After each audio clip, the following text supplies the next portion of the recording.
নমস্কার বন্ধুগণ, আশা করি আপনারা সবাই ভালো আছেন। তা বন্ধুরা, আজ ৮ই ফেব্রুয়ারি। গতকাল অর্থাৎ ৭ই ফেব্রুয়ারি ছিল এসআইআর শুনানির নির্ধারিত শেষ দিন।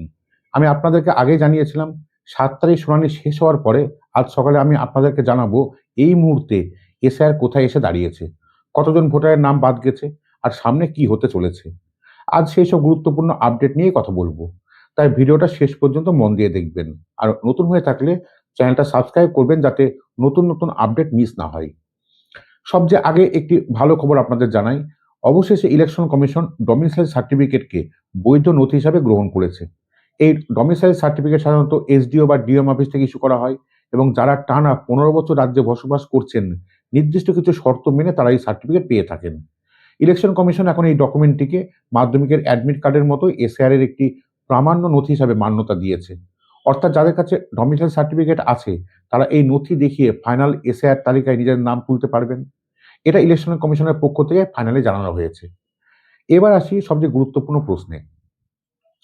এই মুহূর্তে মোট কতজন ভোটারের নাম বাদ পড়েছে? ৭ তারিখ সন্ধ্যা পর্যন্ত যা শোনা যাচ্ছে তাতে দেখা যাচ্ছে প্রায় ৬৩ লক্ষ ভোটারের নাম এই মুহূর্তে বাদ যাওয়া তালিকায় রয়েছে। তবে একটা কথা পরিষ্কার করে বলে রাখি, এটা এখনো ফাইনাল সংখ্যা নয়, সামনে এই সংখ্যা আরো বাড়তে পারে। কেন বাড়তে পারে সেটা সহজ করে বলছি।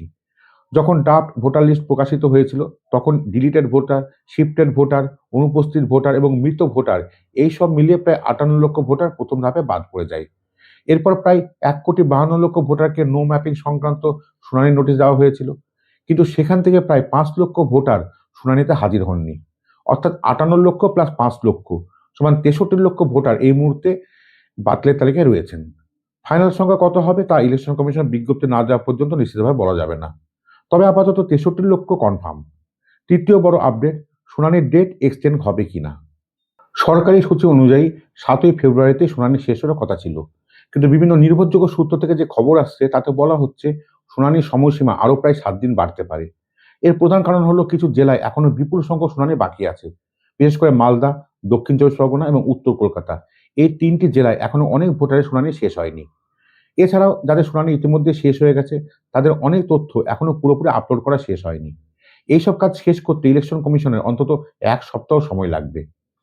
আরও একটি তথ্য বলি, ৭ তারিখ সন্ধ্যার রিপোর্ট অনুযায়ী রাজ্যে প্রায় ১০ থেকে ২০টি বিধানসভা কেন্দ্রে এখনো পর্যন্ত শুনানি সম্পূর্ণ হয়নি।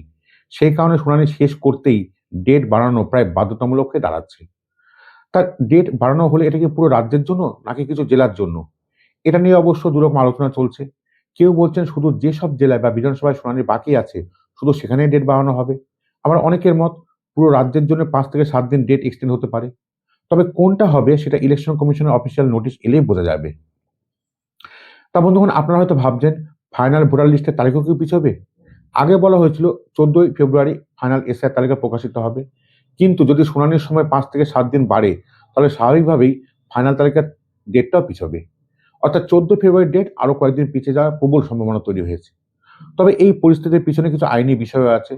যারা মূলত শুনানি করেন সেই ইআরও অফিসাররা এবং রাজ্যের মুখ্য নির্বাচনী আধিকারিকের দপ্তর তারা একাধিক চিঠি দিয়ে জানিয়েছেন কাজ শেষ করতে আরও কিছুদিন সময় দরকার এবং এই আবেদনগুলো রাজ্যের সিইও দপ্তর থেকে সরাসরি দিল্লির মুখ্য নির্বাচন কমিশনে পাঠানো হয়েছে। আর এই মুহূর্তে বিষয়টি ইলেকশন কমিশনের বিচারাধীন।